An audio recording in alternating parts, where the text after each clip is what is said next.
রাধে রাধে। তো দেখো কি সুন্দর একটা ডিশ করতেছি, কইতাছি তো বাঁশকলাইটা সুন্দর করে সিদ্ধ করে নেবো।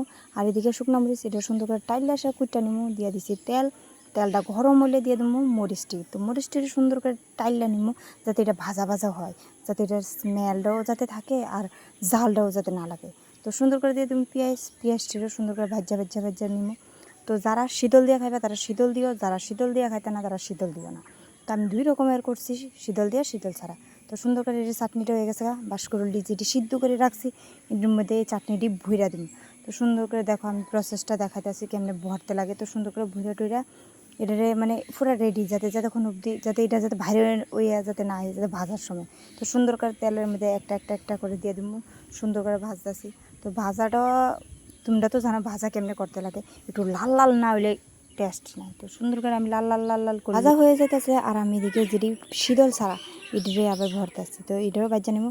তো ফাইনালি খাইতাম বয়ে গেছি, এত টেস্ট লাগছে খাইতে। তোমরাও ট্রাই করে দেখো। আজকে লিখে দূরেই রাধে রাধে।